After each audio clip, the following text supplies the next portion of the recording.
Hey, brothers, good evening. Tonight's live stream, tonight's class is going to be epic. You're going to learn a ton of gold. Really, really good stuff. It might be a free class, but the things you're going to learn here is better than most of the stuff you're going to pay for to find out about marriage.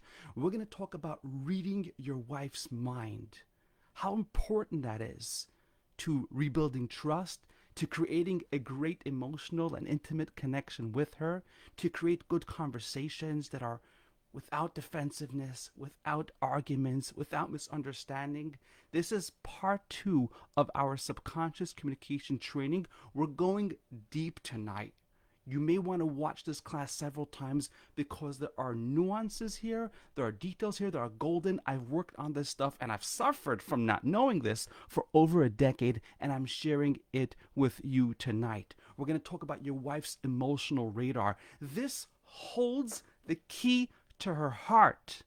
If you want to have a beautiful marriage, if you want to tear down the misunderstanding, if you want to get past the wall, the barrier around her heart, and create good conversations, and she should desire you and respect you and want you intimately and sexually and want to have good conversations with you, you need to understand how her emotional radar operates, because that's where all her decisions are being made. That's where her opinions are being made. Her opinions about you, about your relationship, about your marriage, about your future. Okay? Now, I do want to say this is an advanced class. So, yes, you're going to gain a lot, learn a lot just from this video. However, you definitely want to go back and watch the first four classes. Well, I should say the past four classes. Not all of them, but the past four classes we did in the past month. It is really important. The video about the biggest marriage trap, the video on respect, the one about marriage cancer, and of course, the first part of subconscious communication. That's a very critical foundation. You know, when it comes down to it, what really has to happen in order to build an epic marriage, a beautiful marriage, a dream marriage full of trust and respect and connection, it comes down to the husband taking 100% responsibility. Now, not just responsibility, but strategic responsibility. That's the key. Everybody says, oh, of course I want to take responsibility. Guys say it all the time. David, absolutely I take responsibility. We're talking about taking strategic responsibility. And how you do that is critical. Okay? Now, the basics, and listen carefully, the basics of taking strategic responsibility is going to come down to one point only, and that is your ability to take 100% responsibility for the 5% that truly matters. Since that's so critical, I'm going to repeat that again. There's 5% of what the husband says or does that decides his wife's opinion. It decides her emotions, her decisions, how much trust she's going to have or lack of trust, how much respect, how much attraction, how much trust she's going to have in conversations, how much misunderstanding there's going to be. It's 5% of what the husband says or does, which you need to take 100% responsibility for. And when you do that, that is the true successful definition of taking responsibility. Like, a lot of guys want to take responsibility, but in a way that makes them feel good. Oh, I'm just going to be the best version of myself. No, it's not about that. And if you've watched my videos, a lot of guys walk away, and I know this because I've gotten feedback. They walk away, for at least from a bunch of the earlier videos, where they say they feel like David wants them to be the best version. I want them to be the best version of who they are as men, as husbands, as fathers. And they feel that that's all there is to the strategy. That's absolutely not the case. Of course, I want you to be a good person. Of course, I want you to be a great husband and a great father and the best version of yourself. But that will not turn around your marriage. It will not give you a beautiful connection and trust and great conversation and intimacy with your wife. Okay? It comes down to taking responsibility for 5% of the things that absolutely critically matter. And today, or rather I should say tonight, we're going to go deeper into discussing what that looks like. Okay? So now, the 5%, if I have to dumb it down, now It's impossible, and I'm sure you guys understand this, but I just want to be clear. It's impossible for me to create one video that's going to solve thousands of marriages, right? There are all sorts of, unique differences and difficulties and challenges in every relationship. There's a unique chemistry between husband and wife. So the examples I'm going to give to you today are the ones that are really the easiest to understand, so you can sort of wrap your head around this concept of what it means taking strategic responsibility, what it means to read her radar, what it means to be good at subconscious communication, because really, I mean, literally nothing else matters. Like, if you don't get this in place, if you don't have this skill of reading her radar, of interpreting the subconscious communication, I mean, literally, you're going to waste your time. You're going to be frustrated. Your efforts will backfire, or your efforts will just mean nothing to her. But most often they actually backfire, and they make your situation worse, because it continues to cement the wrong picture of you, the wrong image of you into your wife's brain. And that, it robs her respect for you. It robs her ability to be attracted to you, and it robs her ability to trust you. So, what is the 5%? In the simplest way, the 5% is the image she has of you. The image she has of you in her head. Whenever there's a conversation going on between husband and wife, there is a picture, a frame, a lens that the wife has of her husband in that moment. And it could have come from something he did right then. It could be something that he did in the past. Doesn't matter. Whatever you're saying is being filtered through that. I'm going to give you two examples of how powerful this is and how true this is. And if you relate to this, let me know. I know I welcome all the new guys. I'm not going to do that. I'll say welcome, welcome. I'm not going to list all your names. I hope you find a lot over here. Love to hear your feedback. Love to hear your comments and questions. So let's take an example. If you are desperate to re-engage with your wife, to reconnect with her, to have her respect, to be intimate, nothing wrong with that. But if you're desperate, the 5% that registers on her radar is desperation. That's all she sees. That's all she feels. That's all she hears. Okay? She doesn't look at all the things you're doing. She doesn't look at all the money you're paying. She doesn't look at all the dishes and the, helping around the house and being a great dad, and all the I love yous that you're saying, and the flowers that you're buying, and the overtures you're making. All she's seeing, I'm giving you an example of what it looks like. On her radar, all she feels is your desperation. And desperation is not attractive. Another example of where the 5% is very powerful and how it registers on her radar is if you're controlling. Okay? Now, in another class, we'll go deeper in what it means controlling, because sometimes she may think you're controlling and you're not. Doesn't matter. If she decides you're controlling, or you look controlling to her, it blocks everything else. So she may look at your efforts, she may look at your whatever you're doing to invest in the relationship as being a form of manipulation or a form of you having an agenda. Bottom line is, all these things, I give you just two examples, desperation and being controlling. Again, these are just easy examples. There are hundreds of examples. It's impossible to go through all this in one video. And we will do more in other videos. But these things are huge, and they block. They literally, this is the 5% that controls. It's the gateway to her heart. It's the wall around her heart. And if you don't understand how that operates and what builds that wall and what affects that 5% and how to overcome it, it is impossible to change that radar, because everything you're going to say is bouncing off of her mind. He's just desperate. He's just desperate. And sometimes she doesn't even know this logically. She just feels it emotionally, because women don't really think that much. Many women don't really think in logical terms necessarily, but they think in terms of emotional logic. Again, this is a little bit advanced. I'm not going to cover all that in this class, but let me explain a story, and this story is gold, and you may have heard me say it before, but it's so important to get it correctly, and if you get it incorrectly, you're not going to understand what I'm talking about. Okay, so listen carefully, okay? And again, I'm sharing this stuff, it's taking me literally over 10, 12 years to properly understand this, and then apply it to my marriage and to hundreds of other marriages, and when this is done correctly, it's almost magical to see the result. So this is better than the stuff you're going to pay for online to find out about marriage. This holds the key to understanding the critical component that's vital, that's necessary, that's crucial. It's the oxygen for any marriage transformation strategy. I'll check your comments later, guys. I promise. Okay. I mean, probably tomorrow. Right. It's late in the evening, so I'm gonna go spend time with the family. But I will. I see some comments coming in. I will check them and respond later. So let me explain this with a story. The best way to understand it with a story, and this is actually, they say it's a true story. Whether it's true or not, I don't know. But they say in the 12th century there was a guy called Maimonides. That's actually true. There was a real guy called Maimonides. All the Maimonides hospitals are named after him because he was a doctor.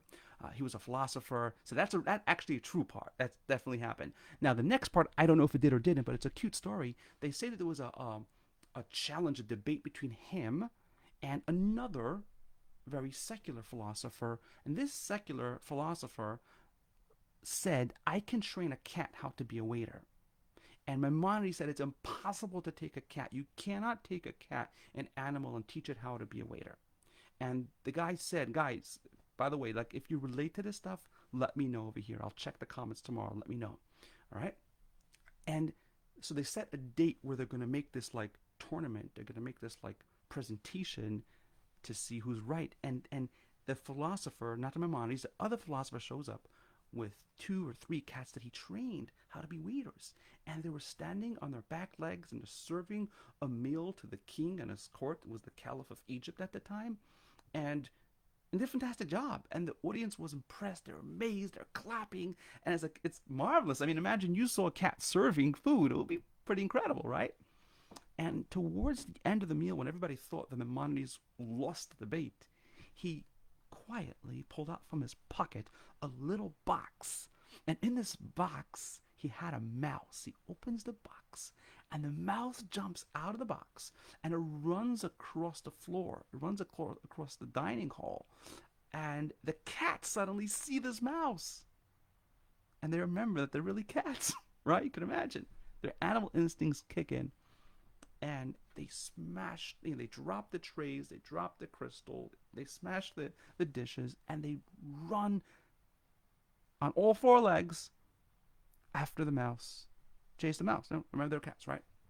Now, it's a cute story. And whether it did or didn't happen, there's a tremendous, tremendous insight. When I thought about this story, and I thought about it for years, I knew there was something there, but this is what unlocked the 5% for me. It took me such a long time to figure this out.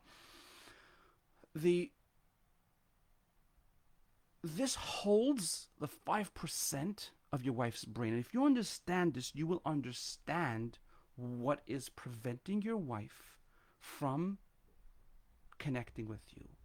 Why she has changed over the years into a person that you don't truly recognize, and why she doesn't feel those emotions, the respect for you, or the attraction for you, or she doesn't have the trust for you, and why your efforts don't matter to her, and why your efforts are even backfiring. And it comes down to this, okay? Because this is what's actually happening in marriages.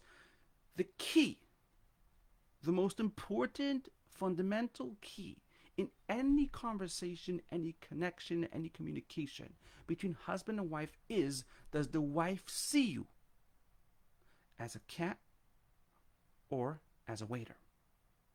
All right. Now, all the people watching this cat serving, they all knew it wasn't a cat. I'm sorry, they all knew it wasn't a waiter. They knew it was acting like a waiter. But in a marriage, it's a little bit different. Now, listen carefully, because it's a deep point. And I want to ask you the question. Where is the real problem of a cat acting like a waiter? Is it when it drops the tray, or is it before it drops the tray? Now, the true answer, I'm not going to pause the video right now, but the true answer, you can pause it and think about it. The true answer is that the real damage is happening while the cat is acting like a waiter. All right? Now, what does it mean in a marriage? In other words, the fact that the cat dropped the tray was an end result. It was going to happen sooner or later because it wasn't really a waiter. The real damage was making believe that it was somehow serving. It was acting like service. It was doing the act of service, but it didn't truly understand what service meant. So it was faking. Now, in a marriage, it's a little bit different because a lot of guys can be sincere, But their wife, listen carefully, this is the key point. Their wife sees them. This happened to me for many years. That's how I know it. My wife saw me like a cat. I thought I was sincere. I really did, by the way. I had a good heart. I really did care. But she saw me as a cat. And I'll show you, and I'll explain soon why that happens. She saw me like a cat, and that literally took all my efforts and flushed it down the toilet. It actually made me look worse. Of course, she thought I was manipulating her. She thought I was faking. So that is really the determining factor in any conversation, in any type of connection you want to build with her, in any way you're trying to get in the marriage, whether you want to build trust or build respect or build intimacy, is going to come down to your ability, to your skill to communicate to her that you're a waiter and not a cat, that you're legit and not fake. Now, there are different things that happen that make her think you're a cat. One example is, like I said before, if you're acting desperate. So you may be doing the act of service and doing what she wants and doing her honey-do list and doing the dishes and doing the chores and doing cleaning and doing laundry, whatever it is, and taking care of the kids and paying for stuff. In her mind, the desperation makes her feel like you're a cat. She doesn't think in terms of cat, because women don't know what I'm talking about. This is something that I've developed and I'm sharing it with you. But emotionally, the desperation blocks the integrity of what you're doing, even if you do have integrity. That was the painful part when I realized it. It's not just about being sincere. It's not just about having integrity. It's not about just meaning well or having a good heart. It's about understanding what are the things that will make her feel I'm desperate. What are the things that make her feel like I'm controlling? What are the things that make her feel like I'm manipulative? Okay, it's another example that will make her feel that all your effort it just blocks. It literally blocks your effort. It's a wall. That 5% of her seeing you as a cat blocks everything else you do. And in some marriages, it's going to be very mild. It may just be she's not attracted to you. Yeah, maybe she's okay living with you, co-parents, roommates, no intimacy or intimacy without emotional connection. In some marriages and more advanced problems, it's going to be more like, hey, I can't live like this anymore. I want to separate. I need space. I need space. When she's saying she wants space, essentially what she's saying is she wants to see her own feelings and experience her own emotions. And because you think you're one person, but she feels you're another person. And it comes down, emotionally what it comes down is you think you're a waiter and she sees you as a cat. Again, I'm using terms to help you understand her emotional radar, because it's so important. This part of subconscious communication is deep. You have to watch the other 4 videos before. You'll find a lot of gold in this, but if you don't watch the other 4 videos, you're not going to get the most you can possibly get out of this video. Okay? So let's take another angle. How does this 5% affect her emotional radar? Well, what happens is when she sees you as a cat, it blocks her from feeling love. You might feel like you're communicating love to her. You're doing actions of love. You're expressing words of love. You're even doing everything she wants. But to her, it blocks her love, because when she sees the cat, remember, when you see the cat, right, do you feel a sense of love that the cat understands service? No, the cat is faking. The cat is acting. The cat is trained. The cat doesn't understand service. So when she sees the cat, whether you are a cat or not, doesn't matter. But if she sees the cat, that blocks her from feeling love. So simple as that. Once her emotional radar determines you're a cat, it's blocked. You have to get to the point of understanding what is that 5% that's making that happen, because that's going to help you unlock the solution. What is the 5% you got to change? Another example is doing things, sacrificing for her, doing everything she wants. Once she sees you as a cat, automatically that is, without a doubt, going to cause her not to appreciate you. Or worse, she might feel like you're manipulating her or you have an agenda. This is very, very important, because if she feels you're a cat, she's not going to trust you.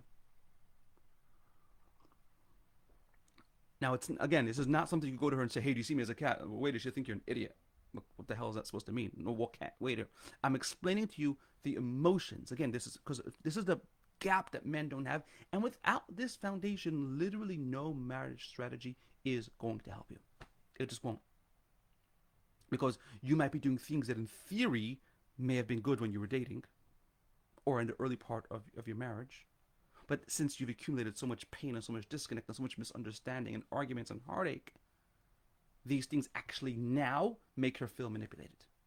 That's why it's so important to understand this 5% and understand her emotional radar. Another example is like if you lose emotional control every now and then. It may happen once a month, once in 2 months.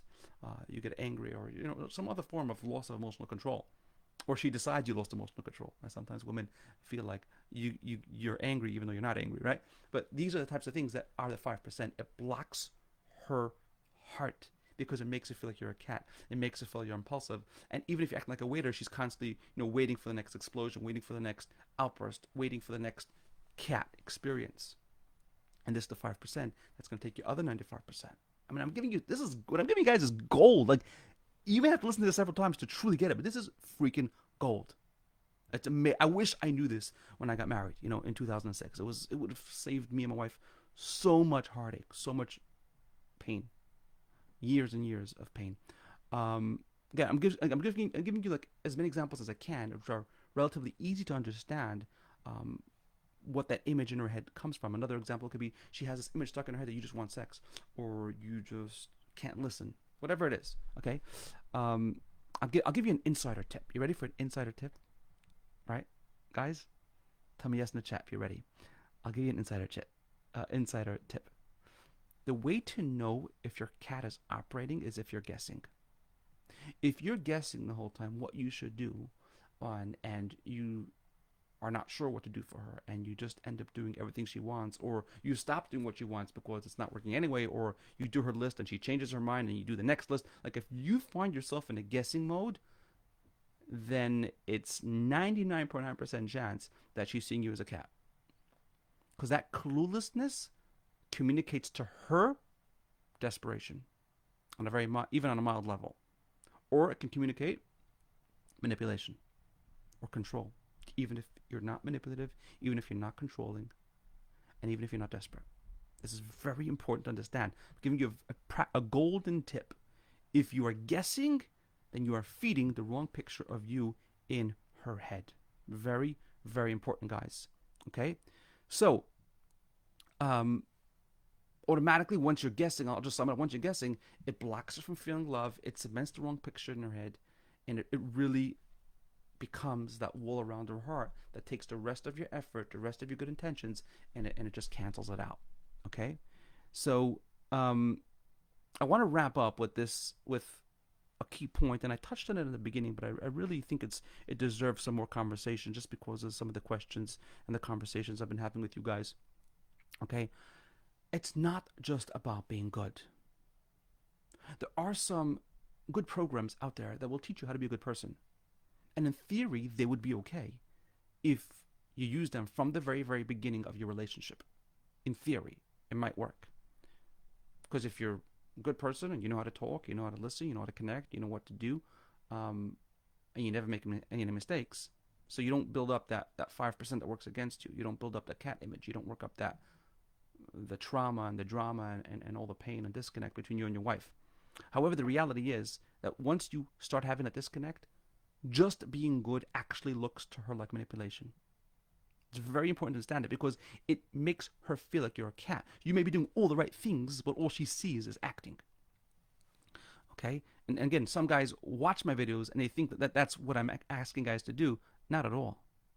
I want you to take, not I want you, in a sense I could care less, right? I'm telling you, in order to turn around your marriage, you have to take strategic responsibility. It's not just about being a good person.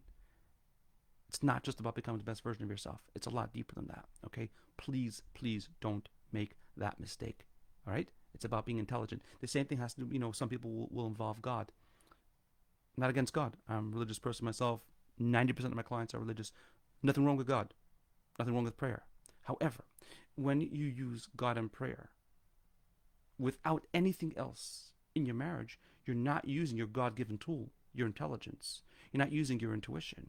You're not using your skill set, right? You wouldn't talk to God and say, hey, God, I need food without making any effort to get the food. You wouldn't talk to God and say, hey, I need money without making effort to get a job, build a career, build a business. So similarly, in a marriage, and here's what a lot of guys, religious guys, make this mistake. They just talk to God and they don't realize that God has been directing them towards developing their intelligence, developing their skill set, developing their intuition, developing their education on the subject, and not just saying, God, I'll tell you what, because another thing. I'm going to give you an insight. Talk about 5%. Let's go deep over here. All right. I'm going to give you another inside golden tip. We got a couple more minutes. So I'll explain something about her emotional radar. What pisses off women when their husband suddenly becomes a good guy or a religious guy or a spiritual guy, right? After years of neglect, after years of misunderstanding, after years of him missing her emotional spot, of him missing her intimate needs, of him misunderstanding her. What pisses her off is she feels that he's now becoming self-righteous. Oh, now he's becoming this great guy. He's working on himself. He's meditating. He's being grateful. He's taking care of his health. He's working out. He's drinking his green juice. Blah blah. Whatever it is that a lot of these programs teach. What's happening is it makes her feel resentful. Oh, so now you're becoming a great guy, right? You left me wounded. You left me in pain. I feel misunderstood, and now you're working on yourself, and it makes her feel, true or not, but it can easily make her feel like you're being self-righteous. Um, so that's the way she sees it. Again, what's important is how she sees it. That's the 5%. You know, in order to be able to read her mind, you have to be able to know her emotional radar, which is judged by this 5%, which is judged by the opinion she has of you, which comes down in a most simplistic way. Are you legit? Are you a waiter, so to speak? Or are you a cat? Okay? So again, I strongly encourage you, if you haven't seen the previous 4 classes, watch them. And if you can't find them, if you're in the Facebook group, just message me, private message me. I check them more often than I see all the chats and the discussion. And if you're one of the subscribers to my email list, just let me know via email. I'll make sure we send you a link to our YouTube channel so you can check out those specific 4 videos. It's really, really important because this was designed to be an advanced video, and the foundation is in the first 4 videos. All right, guys, that's it. I hope you gained a lot from this. Let me know what your biggest takeaway is, what your comments are, and what your questions are if you have any. God bless you, and have a great evening.